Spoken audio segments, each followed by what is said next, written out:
چوری، افسانہ نگار سعادت حسن منٹو۔ اسکول کے 3-4 لڑکے الاؤ کے گرد حلقہ بنا کر بیٹھ گئے اور اس بوڑھے آدمی سے جو ٹاٹ پر بیٹھا اپنے استخوانی ہاتھ تاپنے کی خاطر الاؤ کی طرف بڑھائے تھا، کہنے لگے، بابا جی کوئی کہانی سنائیے۔ مرد مومر نے، جو غالباً کسی گہری سوچ میں غرق تھا، اپنا بھاری سر اٹھایا جو گردن کی لاغری کی وجہ سے نیچے کو جھکا ہوا تھا۔ کہانی؟ میں خود ایک کہانی ہوں، مگر… اس کے بعد کے الفاظ اس نے اپنے پوپلے منہ ہی میں بڑبڑائے۔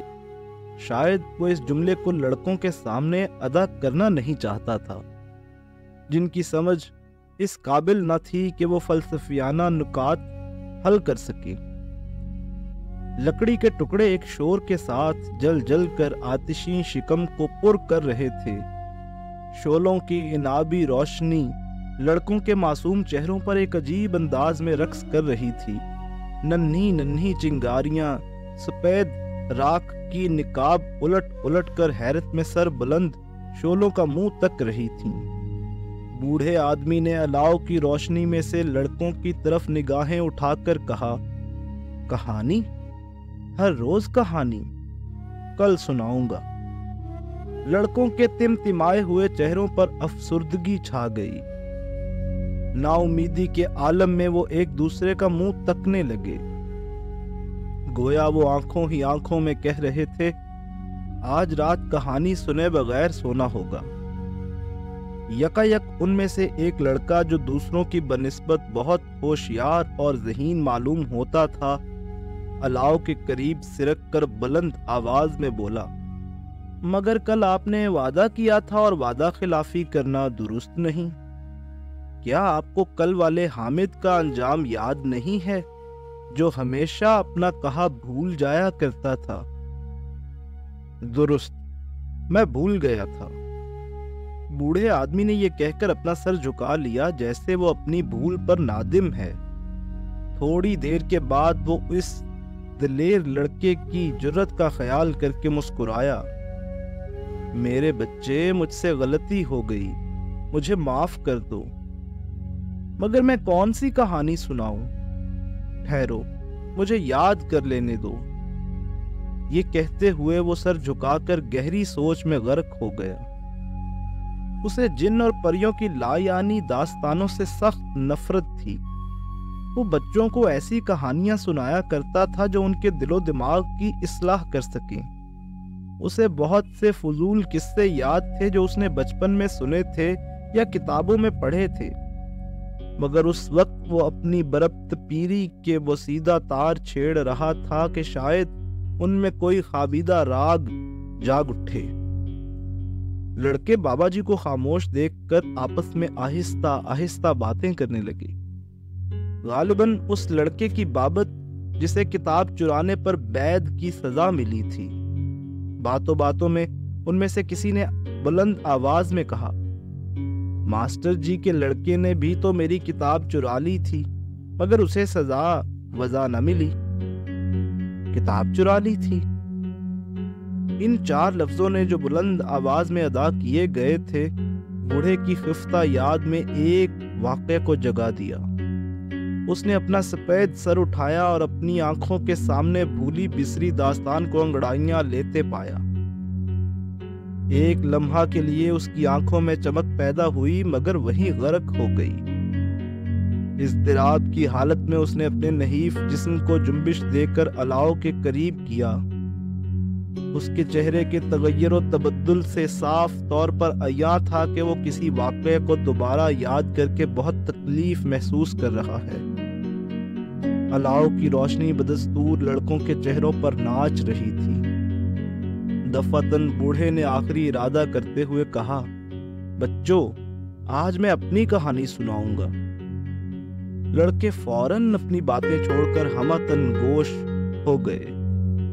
الاؤ کی چٹکتی ہوئی لکڑیاں ایک شور کے ساتھ اپنی اپنی جگہ پر ابھر کر خاموش ہو گئیں۔ ایک لمحے کے لیے فضا پر مکمل سکوت طاری رہا۔ بابا جی اپنی کہانی سنائیں گے؟ ایک لڑکے نے خوش ہو کر کہا۔ باقی سرک کر آگ کے قریب خاموشی سے بیٹھ گئے۔ ہاں، اپنی کہانی، یہ کہہ کر بوڑھے آدمی نے اپنی جھکی ہوئی گھنی بھوؤں سے کوٹھڑی کے باہر تاریکی میں دیکھنا شروع کیا۔ تھوڑی دیر کے بعد وہ لڑکوں سے پھر مخاطب ہوا۔ میں آج تمہیں اپنی پہلی چوری کی داستان سناؤں گا۔ لڑکے حیرت سے ایک دوسرے کا منہ تکنے لگے۔ انہیں اس بات کا وہم و گمان بھی نہ تھا کہ بابا جی کسی زمانے میں چوری کیا کرتے تھے۔ بابا جی جو ہر وقت انہیں برے کاموں سے بچنے کے لیے نصیحت کیا کرتے ہیں۔ لڑکا جو ان میں دلیر تھا اپنی حیرت نہ چھپا سکا۔ پر کیا آپ نے واقعی چوری کی؟ واقعی؟ آپ اس وقت کس جماعت میں پڑھا کرتے تھے؟ 9ویں میں۔ یہ سن کر لڑکے کی حیرت اور بھی بڑھ گئی۔ اسے اپنے بھائی کا خیال آیا جو 9ویں جماعت میں تعلیم پا رہا تھا۔ وہ اس سے عمر میں دگنا بڑا تھا۔ اس کی تعلیم اس سے کہیں زیادہ تھی۔ وہ انگریزی کی کئی کتابیں پڑھ چکا تھا اور اسے ہر وقت نصیحتیں کیا کرتا تھا۔ یہ کیوں کر ممکن تھا کہ اس عمر کا اور اچھا پڑھا لکھا لڑکا چوری کرے؟ اس کی عقل اس معمہ کو حل نہ کر سکی۔ چنانچہ اس نے پھر سوال کیا، آپ نے چوری کیوں کی؟ اس مشکل سوال نے بڈھے کو تھوڑی دیر کے لیے گھبرا دیا۔ آخر وہ اس کا کیا جواب دے سکتا تھا کہ فلاں کام اس نے کیوں کیا؟ بظاہر اس کا جواب یہی ہو سکتا تھا، اس لیے کہ اس وقت اس کے دماغ میں یہی خیال آیا۔ اس نے دل میں یہی جواب سوچا، مگر اس نے مطمئن نہ ہو کر یہ بہتر خیال کیا کہ تمام داستان من و عن بیان کر دی۔ اس کا جواب میری کہانی ہے جو میں اب تمہیں سنانے والا ہوں۔ سنائیے۔ لڑکے اس بوڑھے آدمی کی چوری کا حال سننے کے لیے اپنی اپنی جگہ پر جم کر بیٹھ گئے، جو الاؤ کے سامنے اپنے سفید بالوں میں انگلیوں سے کنگھی کر رہا تھا اور جسے وہ ایک بہت بڑا آدمی خیال کرتے تھے۔ بڈھا کچھ عرصے تک اپنے بالوں میں انگلیاں پھیرتا رہا، پھر اس بھولے ہوئے واقعے کے تمام منتشر ٹکڑے فراہم کر کے بولا، ہر شخص خواہ وہ بڑا ہو یا چھوٹا اپنی زندگی میں کوئی نہ کوئی ایسی حرکت ضرور کرتا ہے جس پر وہ تمام عمر نادم رہتا ہے۔ میری زندگی میں سب سے برا فعل ایک کتاب کی چوری ہے۔ یہ کہہ کر وہ رک گیا۔ اس کی آنکھیں جو ہمیشہ چمکتی رہتی تھی دھندلی پڑ گئیں۔ اس کے چہرے کی تبدیلی سے صاف ظاہر تھا کہ وہ اس واقعے کو بیان کرتے ہوئے زبردست ذہنی تکلیف کا سامنا کر رہا ہے۔ چند لمحات کے توقف کے بعد وہ پھر بولا، سب سے مکروہ فعل کتاب کی چوری ہے۔ یہ میں نے ایک کتب فروش کی دکان سے چرائی۔ یہ اس زمانہ کا ذکر ہے جب میں 9ویں جماعت میں تعلیم پاتا تھا۔ قدرتی طور پر جیسا کہ اب تمہیں کہانی سننے کا شوق ہے، مجھے افسانے اور ناول پڑھنے کا شوق تھا۔ دوستوں سے مانگ کر یا خود خرید کر میں ہر ہفتے ایک نہ ایک کتاب ضرور پڑھا کرتا تھا۔ وہ کتابیں عموماً عشق و محبت کی بے معنی داستانیں یا فضول جاسوسی قصے ہوا کرتے تھے۔ یہ کتابیں میں ہمیشہ چھپ چھپ کر پڑھا کرتا تھا۔ والدین کو اس کا علم نہیں تھا۔ اگر انہیں معلوم ہوتا تو وہ مجھے ہرگز ایسا کرنے نہ دیتے، اس لیے کہ اس قسم کی کتابیں اسکول کے لڑکے کے لیے بہت نقصان دہ ہوتی ہیں۔ میں ان کے مہلک نقصان سے غافل تھا، چنانچہ مجھے اس کا نتیجہ بھگتنا پڑا۔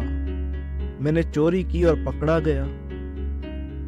ایک لڑکے نے حیرت زدہ ہو کر کہا، آپ پکڑے گئے؟ ہاں، پکڑا گیا۔ چونکہ میرے والدین اس واقعے سے بالکل بے خبر تھے، یہ عادت پکتے پکتے میری طبیعت بن گئی۔ گھر سے جتنے پیسے ملتے انہیں جوڑ جوڑ کر بازار سے افسانوں کی کتابیں خریدنے میں صرف کر دیتا۔ اسکول کی پڑھائی سے رفتہ رفتہ مجھے نفرت ہونے لگی۔ ہر وقت میرے دل میں یہی خیال سمایا رہتا کہ فلاں کتاب جو فلاں ناول نویس نے لکھی ہے ضرور پڑھنی چاہیے، یا فلاں کتب فروش کے پاس نئی ناولوں کا جو ذخیرہ موجود ہے ایک نظر ضرور دیکھنا چاہیے۔ شوق کی یہ انتہا دوسرے معنوں میں دیوانگی ہے۔ اس حالت میں انسان کو معلوم نہیں ہوتا کہ وہ کیا کرنے والا ہے یا کیا کر رہا ہے۔ اس وقت وہ بے عقل بچے کی مانند ہوتا ہے جو اپنی طبیعت خوش کرنے یا شوق پورا کرنے کے لیے جلتی ہوئی آگ میں بھی ہاتھ ڈال دیتا ہے۔ اسے یہ پتہ نہیں ہوتا کہ چمکنے والی شے جسے وہ پکڑ رہا ہے اس کا ہاتھ جلا دے گی۔ ٹھیک یہی حالت میری تھی۔ فرق اتنا ہے کہ بچہ شعور سے محروم ہوتا ہے، اس لیے وہ بغیر سمجھے بوجھے بری سے بری حرکت کر بیٹھتا ہے، مگر میں نے عقل کا مالک ہوتے ہوئے چوری ایسے مکروہ جرم کا ارتکاب کیا۔ یہ آنکھوں کی موجودگی میں میرے اندھے ہونے کی دلیل ہے۔ میں ہرگز ایسا کام نہ کرتا اگر میری عادت مجھے مجبور نہ کرتی۔ ہر انسان کے دماغ میں شیطان موجود ہوتا ہے جو وقتاً فوقتاً اسے برے کاموں پر مجبور کرتا ہے۔ یہ شیطان مجھ پر اس وقت غالب آیا جب کہ سوچنے کے لیے میرے پاس بہت کم وقت تھا۔ خیر، لڑکے خاموشی سے بوڑھے کے ہلتے ہوئے لبوں کی طرف نگاہیں گاڑے ان کی داستان سن رہے تھے۔ داستان کا تسلسل اس وقت ٹوٹتا دیکھ کر جبکہ اصل مقصد بیان کیا جانے والا تھا، وہ بڑی بے قراری سے بقایا تفصیل کا انتظار کرنے لگے۔ مسعود بیٹا، یہ سامنے والا دروازہ تو بند کر دینا، سرد ہوا آ رہی ہے۔ بوڑھے نے اپنا کمبل گھٹنوں پر ڈال لیا۔ مسعود اچھا بابا جی کہہ کر اٹھا اور کوٹری کا دروازہ بند کرنے کے بعد اپنی جگہ پر بیٹھ گیا۔ ہاں، تو ایک دن جب کہ والد گھر سے باہر تھے، بوڑھے نے اپنی داستان کا بقایا حصہ شروع کیا۔ مجھے بھی کوئی خاص کام نہ تھا، اور وہ کتاب جو میں ان دنوں پڑھ رہا تھا ختم ہونے کے قریب تھی، اس لیے میرے جی میں آئی کہ چلو اس کتب فروش تک ہو آئے جس کے پاس بہت سی جاسوسی ناولیں پڑی تھیں۔ میری جیب میں اس وقت اتنے پیسے موجود تھے جو ایک معمولی ناول کے دام ادا کرنے کے لیے کافی ہوں۔ چنانچہ میں گھر سے سیدھا اس کتب فروش کی دکان پر گیا۔ یوں تو اس دکان پر ہر وقت بہت سی اچھی ناولیں موجود رہتی تھیں، مگر اس دن خاص طور پر بالکل نئی کتابوں کا ایک ڈھیر باہر تختے پر رکھا تھا۔ ان کتابوں کے رنگ برنگ سرے ورق دیکھ کر میری طبیعت میں ایک ہیجان سا برپا ہو گیا۔ دل میں اس خواہش نے گدگدی کی کہ وہ تمام میری ہو جائیں۔ میں دکاندار سے اجازت لے کر ان کتابوں کو ایک نظر دیکھنے میں مشغول ہو گیا۔ ہر کتاب کے شوخ رنگ سرے ورق پر اس قسم کی کوئی نہ کوئی عبارت لکھی ہوئی تھی۔ ناممکن ہے کہ اس کا مطالعہ آپ پر سنسنی طاری نہ کر دے۔ مصور اسرار کا لاسانی شاہکار، تمثیل، ہیجان، رومان سب یکجا۔ اس قسم کی عبارتیں شوق بڑھانے کے لیے کافی تھیں، مگر میں نے کوئی خاص توجہ نہ دی، اس لیے کہ میری نظروں سے اکثر ایسے الفاظ گزر چکے تھے۔ میں تھوڑا عرصہ کتابوں کو الٹ پلٹ کر دیکھتا رہا۔ اس وقت میرے دل میں چوری کرنے کا خیال مطلقاً نہ تھا، بلکہ میں نے خریدنے کے لیے ایک کم قیمت کی ناول چن کر الگ بھی رکھ لی تھی۔ تھوڑی دیر کے بعد دل میں یہ ارادہ کر کے میں دوسرے ہفتے ان ناولوں کو دوبارہ دیکھنے آؤں گا، میں نے اپنی چنی ہوئی کتاب اٹھائی۔ کتاب کا اٹھانا تھا کہ میری نگاہیں ایک مجلد ناول پر گڑ گئیں۔ سرے ورق کے کونے پر میرے محبوب ناولسٹ کا نام سرخ لفظوں میں چھپا تھا۔ اس کے ذرا اوپر کتاب کا نام تھا، منتقم شعائیں۔ کس طرح ایک دیوانے ڈاکٹر نے لندن کو تباہ کرنے کا ارادہ کیا۔ یہ سطور پڑھتے ہی میرے اشتیاق میں طغیانی سی آ گئی۔ کتاب کا مصنف وہی تھا جس نے اس سے پیشتر مجھ پر راتوں کی نیند حرام کر رکھی تھی۔ ناول کو دیکھتے ہی میرے دماغ میں خیالات کا ایک گروہ داخل ہو گیا۔ منتقم شعاع، دیوانے ڈاکٹر کی ایجاد، کیسا دلچسپ افسانہ ہوگا۔ لندن تباہ کرنے کا ارادہ، یہ کس طرح ہو سکتا ہے؟ اس مصنف نے فلاں فلاں کتابیں کتنی سنسنی خیز لکھی ہیں، یہ کتاب ضرور ان سب سے بہتر ہوگی۔ میں خاموش اشتیاق کے ساتھ اس کتاب کی طرف دیکھ رہا تھا اور یہ خیالات یکے بعد دیگرے میرے کانوں میں شور برپا کر رہے تھے۔ میں نے اس کتاب کو اٹھایا اور کھول کر دیکھا تو پہلے ورق پر یہ عبارت نظر آئی: مصنف اس کتاب کو اپنی بہترین تصنیف قرار دیتا ہے۔ ان الفاظ نے میرے اشتیاق میں آگ پر ایندھن کا کام دیا۔ ایکا ایکی میرے دماغ کے خدا معلوم کس گوشے سے ایک خیال کود پڑا، وہ یہ کہ میں اس کتاب کو اپنے کوٹ میں چھپا کر لے جاؤں۔ میری آنکھیں بے اختیار کتب فروش کی طرف مڑی جو کاغذ پر کچھ لکھنے میں مشغول تھا۔ دکان کی دوسری طرف دو نوجوان کھڑے میری طرح کتابیں دیکھ رہے تھے۔ میں سر سے پیر تک لرز گیا۔ یہ کہتے ہوئے بوڑھے کا نحیف جسم اس واقعہ کی یاد سے کانپا۔ تھوڑی دیر تک خاموش رہ کر اس نے پھر اپنی داستان شروع کر دی۔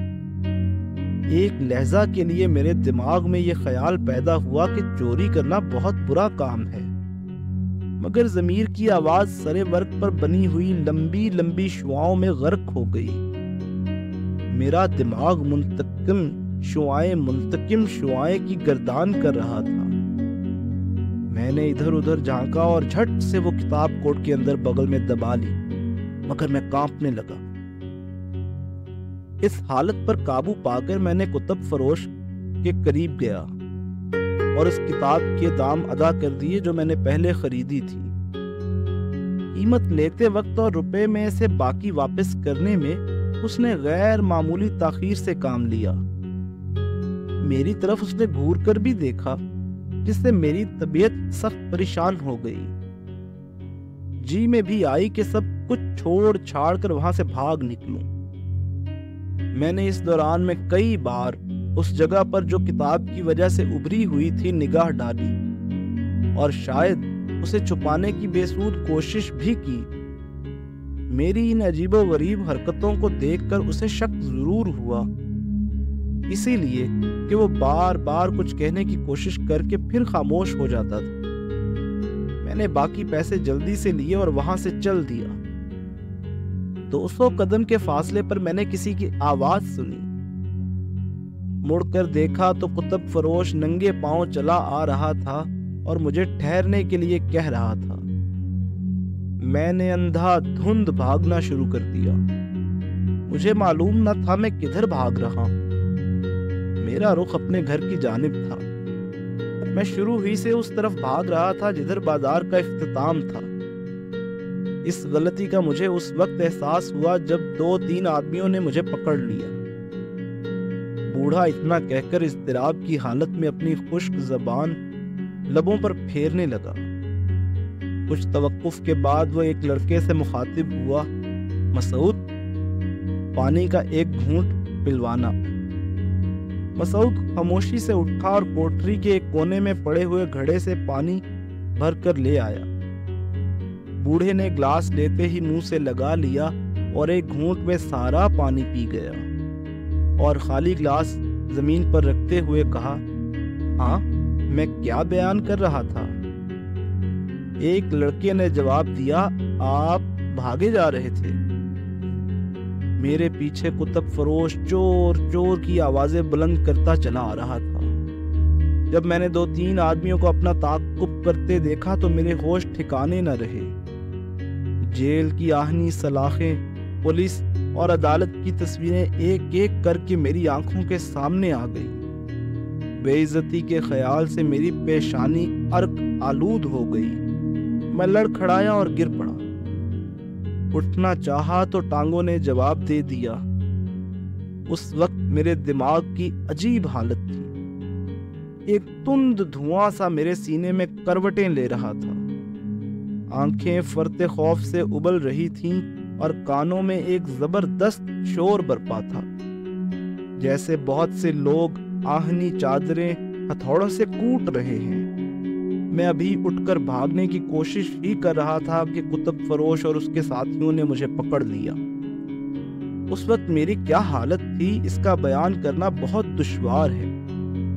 سینکڑوں خیالات پتھروں کی طرح میرے دماغ سے ٹکرا ٹکرا کر مختلف آوازیں پیدا کر رہے تھے۔ جب انہوں نے مجھے پکڑا تو ایسا معلوم ہوا کہ آہنی پنجے نے میرے دل کو مسل ڈالا ہے۔ میں بالکل خاموش تھا۔ وہ مجھے دکان کی طرف کشاں کشاں لے گئے۔ جیل خانے کی کوٹری اور عدالت کا منہ دیکھنا یقینی تھا۔ اس خیال پر میرے ضمیر نے لعنت ملامت شروع کر دی۔ چونکہ اب جو ہونا تھا ہو چکا تھا اور میرے پاس اپنے ضمیر کو جواب دینے کے لیے کوئی الفاظ موجود نہ تھے، اس لیے میری گرم آنکھوں میں آنسو اتر آئے اور میں نے بے اختیار رونا شروع کر دیا۔ یہ کہتے ہوئے بوڑھے کی دھندلی آنکھیں نمناک ہو گئیں۔ کتب فروش نے مجھے پولیس کے حوالے نہ کیا، اپنی کتاب لے لی اور نصیحت کرنے کے بعد چھوڑ دیا۔ بوڑھے نے اپنے آنسو کھردرے کمبل سے خشک کیے۔ خدا اس کو جزائے خیر دے۔ میں عدالت کے دروازے سے تو بچ گیا، مگر اس واقعے کی والد اور اسکول کے لڑکوں کو خبر ہو گئی۔ والد مجھ پر سخت خفا ہوئے، لیکن انہوں نے بھی اخیر میں مجھے معاف کر دیا۔ 2-3 روز مجھے اس ندامت کے باعث بخار آتا رہا۔ اس کے بعد جب میں نے دیکھا میرا دل کسی کروٹ آرام نہیں لیتا اور مجھ میں اتنی قوت نہیں کہ میں لوگوں کے سامنے اپنی نگاہیں اٹھا سکوں، تو میں شہر چھوڑ کر وہاں سے ہمیشہ کے لیے روپوش ہو گیا۔ اس وقت سے لے کر اب تک میں نے مختلف شہروں کی خاک چھانی ہے، ہزاروں مصائب برداشت کیے ہیں، صرف اس کتاب کی چوری کی وجہ سے جو مجھے تا دم مرگ نادم و شرمسار رکھے گی۔ اس آوارہ گردی کے دوران میں نے اور بھی بہت سی چوریاں کی، ڈاکے ڈالے اور ہمیشہ پکڑا گیا، مگر ان پر نادم نہیں ہوں، مجھے فخر ہے۔ بوڑھے کی دھندلی آنکھوں میں پھر وہ پہلی سی چمک نمودار ہوئی اور اس نے الاؤ کے شعلوں کو ٹکٹکی باندھ کر دیکھنا شروع کیا۔ ہاں، مجھے فخر ہے، یہ لفظ اس نے تھوڑے توقف کے بعد دوبارہ کہے۔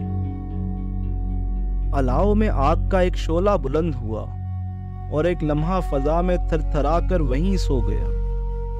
بوڑھے نے شعلے کی جرت دیکھی اور مسکرا دیا، پھر لڑکوں سے مخاطب ہو کر کہنے لگا، کہانی ختم ہو گئی، اب تم جاؤ، تمہارے ماں باپ انتظار کرتے ہوں گے۔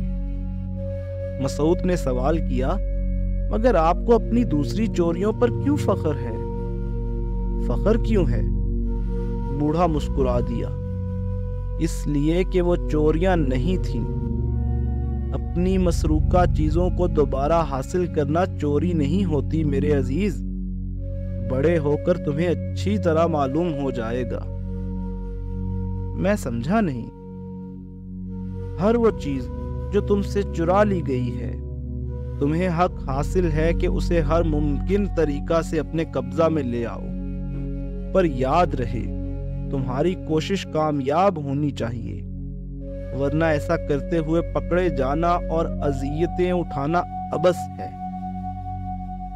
لڑکے اٹھے اور بابا جی کو شب بخیر کہتے ہوئے کوٹری کے دروازہ سے باہر چلے گئے۔ بوڑھے کی نگاہیں ان کو تاریکی میں گم ہوتے دیکھتی رہیں۔ تھوڑی دیر اسی طرح دیکھنے کے بعد وہ اٹھا اور کوٹری کا دروازہ بند کرتے ہوئے بولا، کاش کہ یہ بڑے ہو کر اپنی کھوئی ہوئی چیز واپس لے سکیں۔ بوڑھے کو خدا معلوم ان لڑکوں سے کیا امید تھی۔